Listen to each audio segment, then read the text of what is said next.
Hello everyone and welcome to Cisco Interview Series, Iain Percy. I am Sandra from BT, your technical host for the call today. I'm also joined by Jonathan Overend, who is going to be interviewing Iain Percy. For those of you who are new to WebEx, I'm going to give you a quick demonstration on how to get the best for your WebEx call today. If you want to see the speakers up close, please click on the expanding icon by the video box. To go back to the original screen, click Escape. To ask a question to Iain, just type your question in the chat box on the right-hand side. Please remember, select to all panelists, and then press send. If it looks like you've logged out, please look for a white icon box at the bottom of your screen to see the visual WebEx. You should be indicated by a green slide.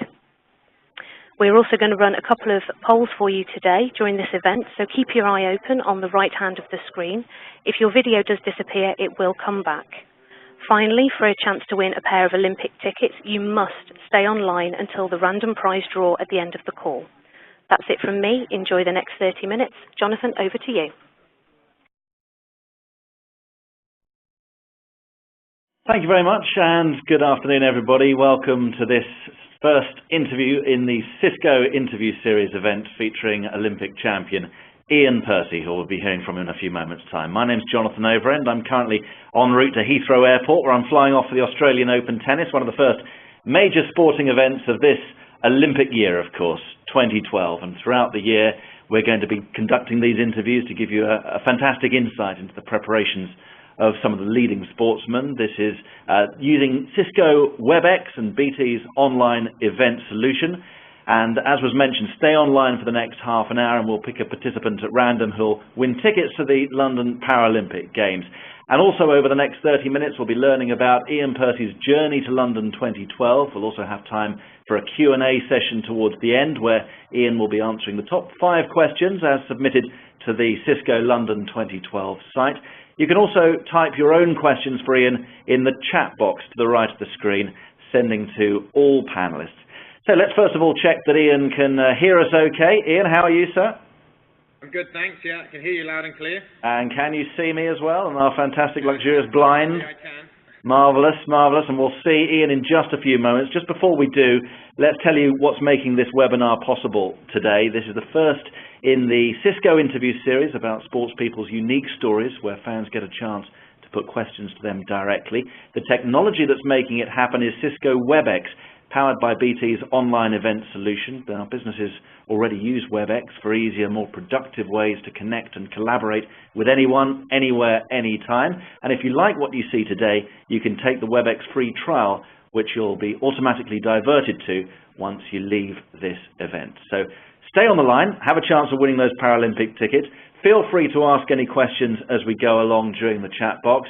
And for those of you who aren't aware, Iain Percy is the current Olympic champion in the star class of sailing boats. Iain also won gold way back when at the Sydney Games at the turn of the millennium, competing in the Finn class. And outside of Olympic competition, he's won gold at the World and the European Championships. So suffice to say, he brings with him a lot of expectations going into London 2012, and we wish him well, of course, for that. So, Iain, tell us first of all where you are, what you're doing, and how things are today.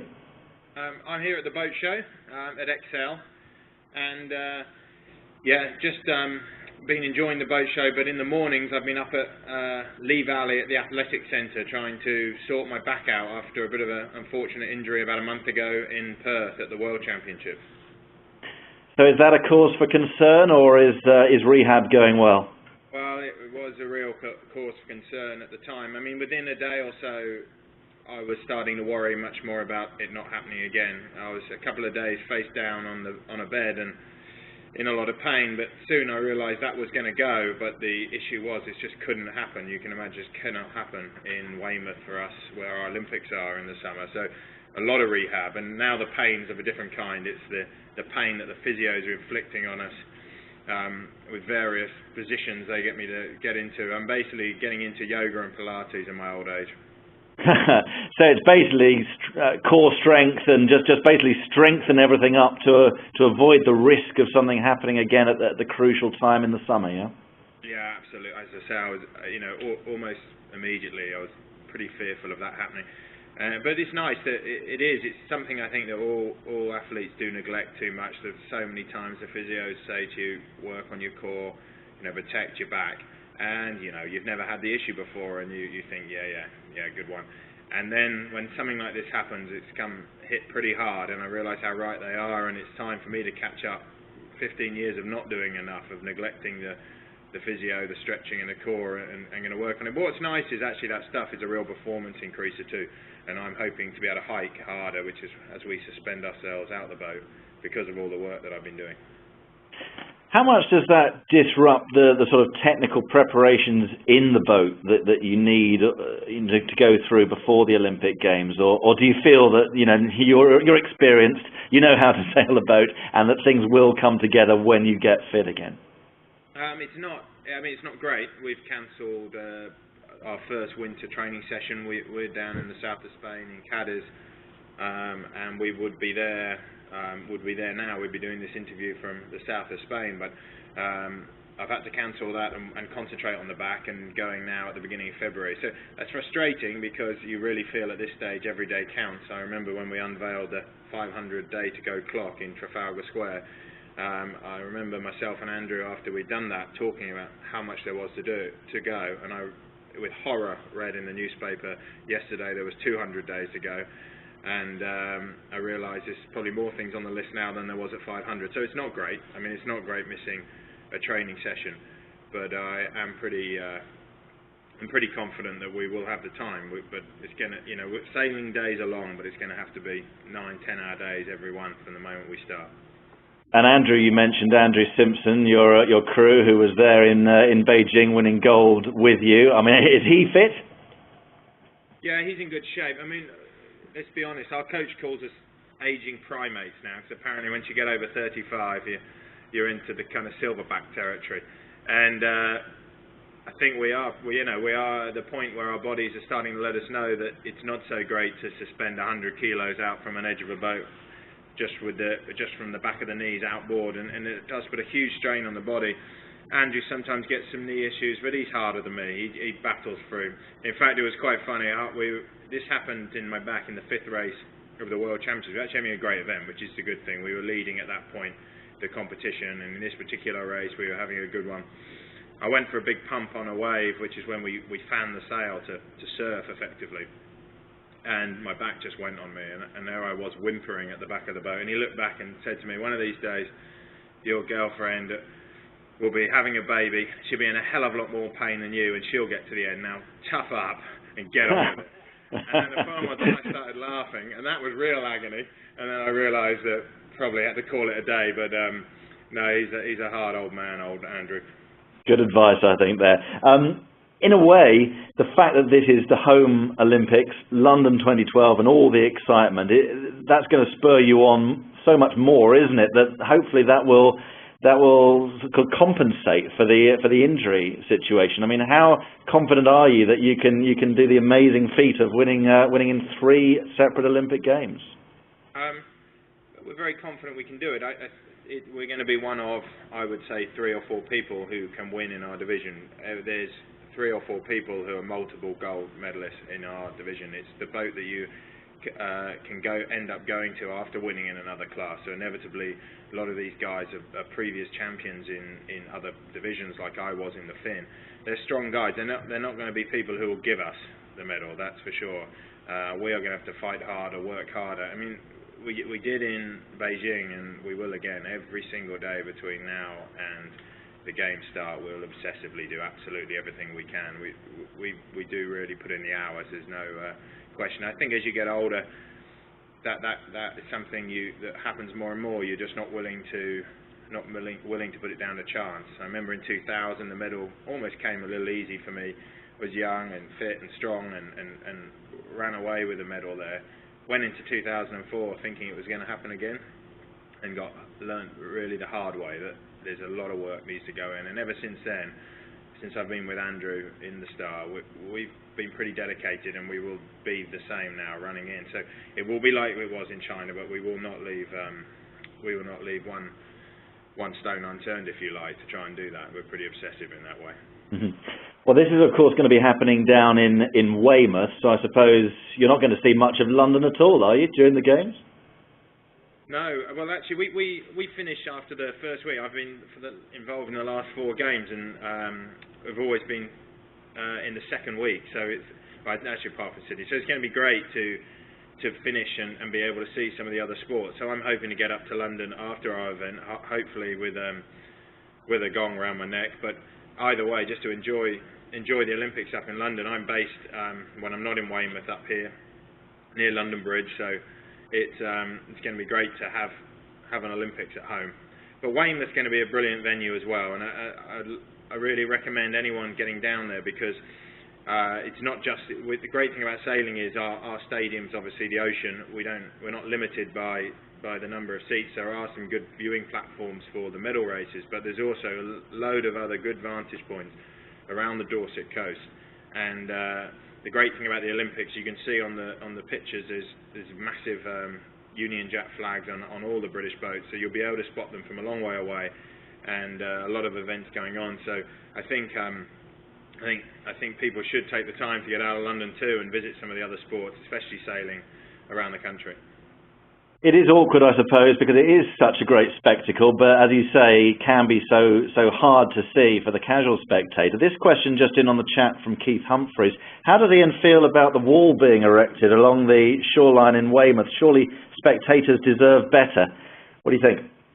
Well, I did hear about that, and I'm torn. I mean, I must admit, I kind of agree with the person, obviously, with the rhetorical question there, but you know, I think that the great thing about sailing is it's out on an open, it's in the free land, it's not in a stadium, it's on the ocean, and I wished everyone could see it. I understand the games has to be paid for.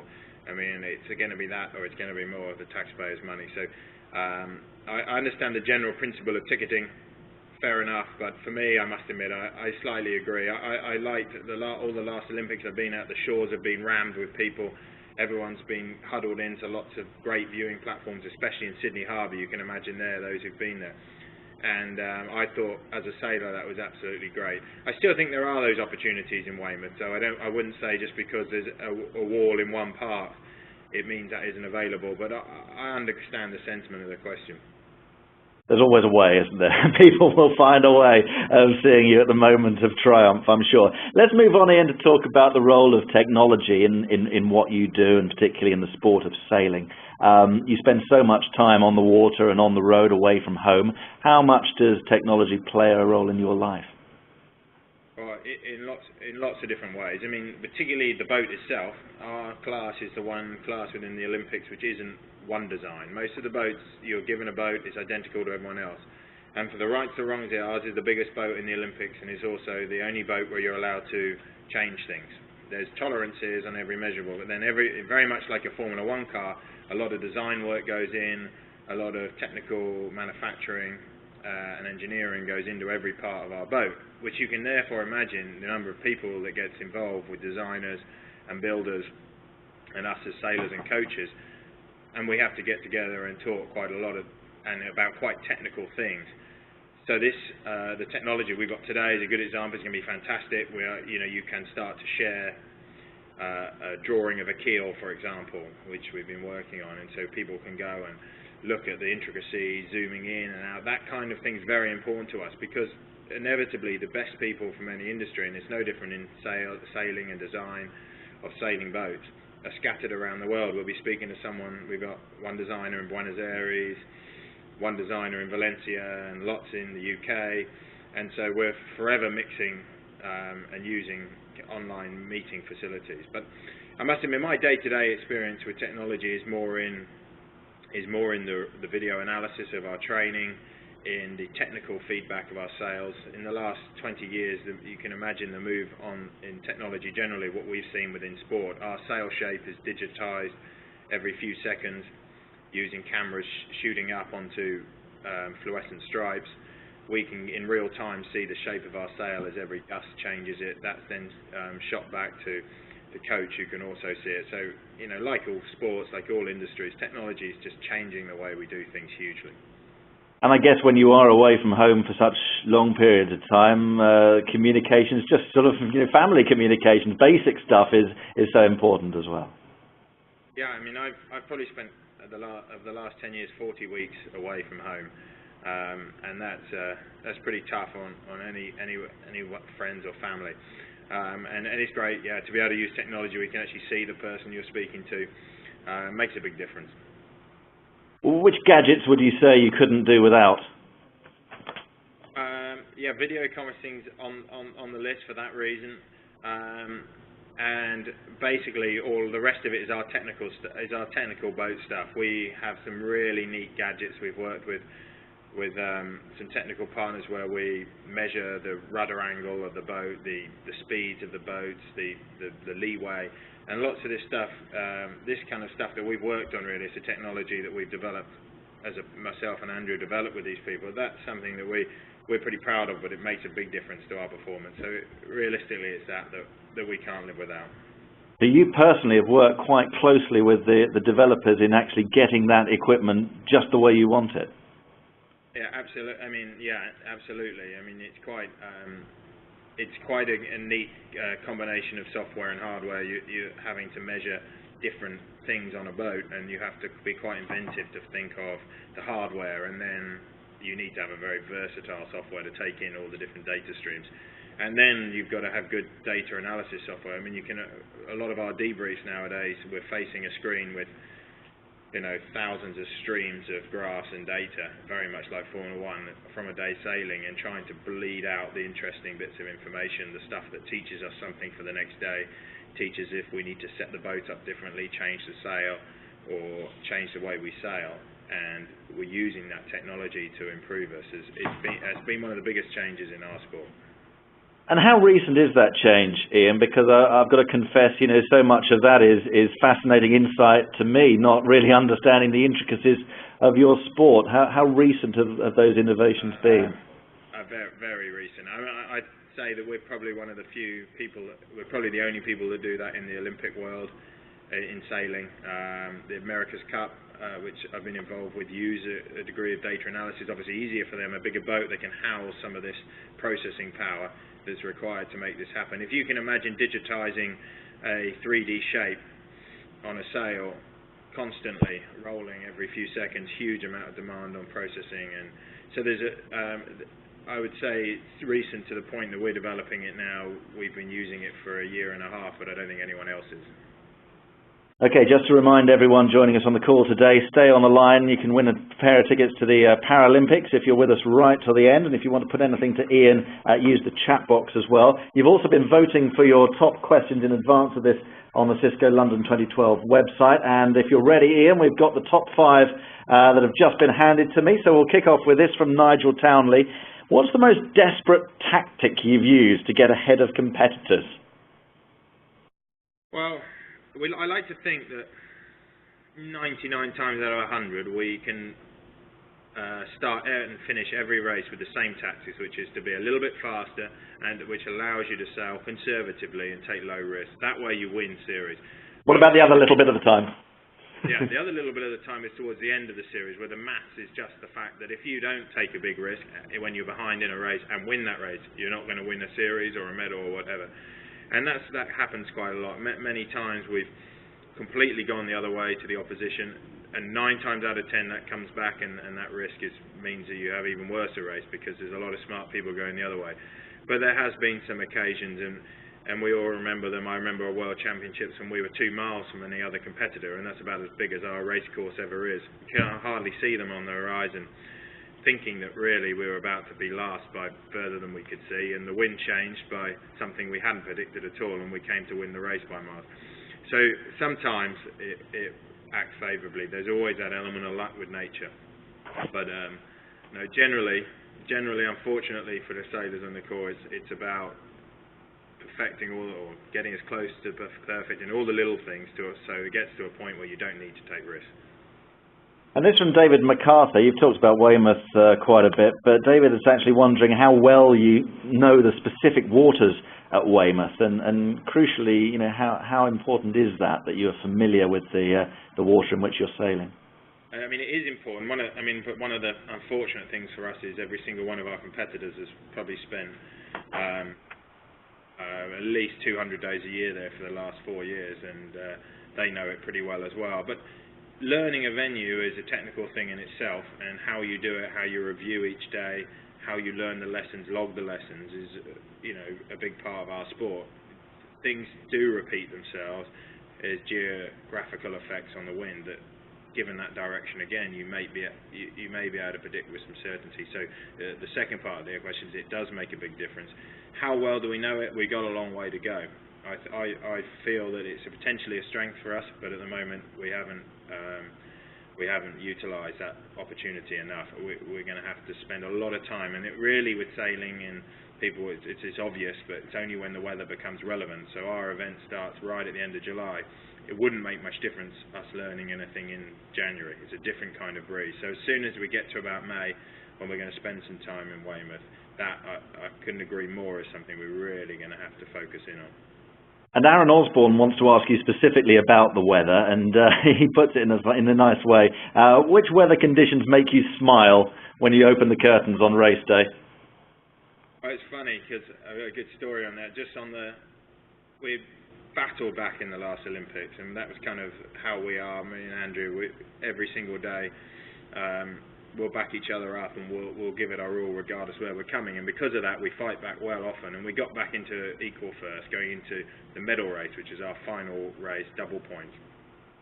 And in China there was absolutely no wind for about 3 months, a lot of weed if anyone saw, but no wind, and really hot as well. And then I woke up on the morning of the medal race to a very, very strange noise in my hotel room, which was the sound of driving horizontal rain on the windowsill, and that genuinely, a smile came over my face then, because however much none of us particularly like going out sailing in the rain, I knew for sure that the Brazilians out there were going to hate sailing in the rain and the wind, and the Swedes were going to hate it a lot more than us Brits. So we're used to the wind and the rain, and so a big smile definitely came over my face then. So while most of the Olympic organisers are praying for good weather, you're not going to mind at all if it's typically British. That's great. Cold and windy would be great for me, but no.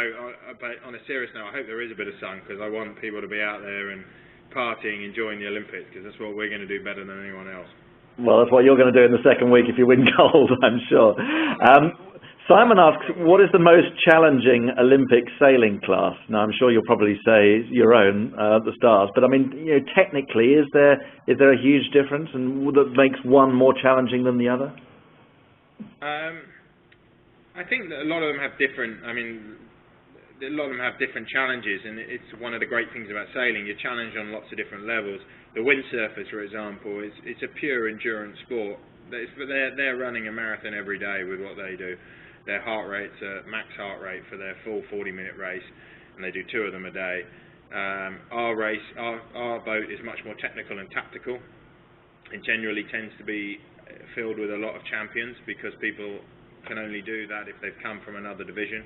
So ours is difficult in that respect, and it has a lot of names in it. It has a lot of the high-profile sailors, but all of the sports, I would say, and this is a great thing about sailing, have a variety of challenge between technical, tactical, and physical, and in slightly different degrees in different ones. And as you get older, as I get older in sailing, outside of the Olympics even, there's bigger boat sailing, yacht sailing, and catamaran sailing, and other types of sailing that challenge you in different ways, and we're so lucky with that. That's what I kept so interested in. I'm really impressed by some of the athletes who manage to do, train and swim up and down and do what I wouldn't find as interesting, but they're turned on by that pure physical challenge. But no, for sailing it's very different. And the last of our top 5 questions that you voted for is from Philip Glenister, and I think you've kind of covered it, Iain, in terms of your preparations. He asks, have you prepared differently for London than you did for previous gold medals? Obviously, you've got the injury to think of now. That's the key difference, I suppose, isn't it? Yeah, that's something, but I'm hoping that's going to be out of the way in a year. No, but we do change. We will actually try and prepare in the same way, and my training changes over, or our training changes over 4 years. At the beginning, there's a lot of technical work. We're trying to get the boat to a place where we have a fast equipment, or at least as fast as our competitors. The last period is about getting us right, and that gets down to it's quite interesting the way you approach that. It's about very much change down to trying to get the little elements of it. So every element of sailing, the tacking, the hiking upwind, the jibing, every element is taken apart and stripped down and try and improve each individual bit. So then when you bring it back together, you perform better. So we change very much how we train in that final year, in the final few months, and that we're going into that phase now. And we've just got time for a couple of more questions that have been coming in on the chat and also through Twitter as well. And thanks again to all of you out there for being with us today. Stay with us till the end of the call and you'll have those Paralympic ticket chances. Great story recently involving Ben Ainslie, Ian. Oh, I say great. It was from a media point of view anyway. This sort of row he had with the media boat, and a few people want to know what you thought of what happened there. And there'll be a lot of that, of course, at the Olympic Games, won't there? A lot of media interest and a lot of coverage. How do you balance getting the publicity you want worldwide and also having the respect you need on the course? It's been a change, I guess, in all sports that people are trying to get better shots, better coverage. Sailing's a challenge because of where we are, and it is quite difficult to understand. So, for sure, over the last 5 years, the media have got closer to the action and videoed more. And it's a regular occurrence that you have a boat, or particularly helicopters, actually, as you can imagine, with us using the wind, affecting the course. And it's frustrating for sure at times, and you just have to accept that it is for it's for the good of the sport and the people who are interested to be able to check it out. So, Ben that time didn't control his frustrations. I know he's upset about that. He wasn't very pleased with what had happened at the time or after the time, and he was upset with himself. But I think all of us now are turning our attention, particularly Ben is turning his attention to trying to win gold in the summer, and it's probably doesn't occupy much of his mind now. And Steve Arkley asks, will you be joining Ben Ainslie in his America's Cup Series project? No, I did. There was a bit of rumours about that. Ben's joined Oracle Racing America's Cup team, and it was announced yesterday, and there was some rumour I might go with him, but no, I'm with a Swedish challenge, Artemis Racing. I've been with them for about a year, and really happy there, and looking forward to racing Ben and Oracle in the summer of 2013 in San Francisco. And I think this is the last question we've got time for, which has come in via Twitter. What or who has been the biggest influence or inspiration to you in your sailing career? And I mean, feel free to mention anything in your life other than just boating. Well, a probably boring answer. It's one of my first coaches, David Howlett. I would still work with him now and have done for about 20 years now. I mean, I wouldn't want to, I hope he's not listening, I probably wouldn't want to listen to all his aspects on life, but on the sailing side, the technical side in which he approaches things, and he had a huge influence on me, and has led me to approach the sport in the way that me and Andrew do, where we really do just work on every aspect and leave no stone unturned. All right, Ian, well, it goes without saying that we wish you all the very best. We'll all be rooting for you later in the year, and bring it home, as they say. Enjoy it. Thanks, mate. Cheers. So that's sadly all we have time for today. Thanks to Ian for answering so many questions from you all today. I hope that's been of great insight to you. That has been to me. Before we go, I'd like to announce the winner of the Olympics tickets. You still need to be on the call to win, so listen up. Sandra, our technical manager, is going to tell us first of all how many callers we have on the line right at this moment. Sandra? You have 52. 52. So Ian, maybe you could pick a number between 1 and 52 for us. I'll go low. I don't know if that means they were on early, but 4. 4. Congratulations to caller number 4 then, and we'll hear who that is in just a moment, and we'll be in touch and arrange delivery of those tickets to you. So everyone, thanks again for attending today. We'll be sending you a follow-up email with a link to the recording on the Cisco London 2012 site. You'll also automatically be directed to a short 5-question survey, and it would be much appreciated if you could fill this in and help us gauge how much you've enjoyed this webinar. You may also want to explore the Cisco London 2012 site, find out more about other athletes preparing for London 2012, and that can be found in the Play section on www.cisco.co.uk/London 2012. It's Christopher Kilgore. Well done, Christopher. You're off to the Paralympics later in the year. Have a fantastic time. So see you next time on the Cisco interview series. Our next guest is going to be the Olympic sprinter Darren Campbell, who has got some fascinating insights, I know, from his career over 200 and 100 metres and all those relay escapades with the British team. So that'll be on February the 1st at 12:30, same place, kind of same time. Hope you can join us for that, but from us all for now, thanks for joining us and enjoy the rest of your day.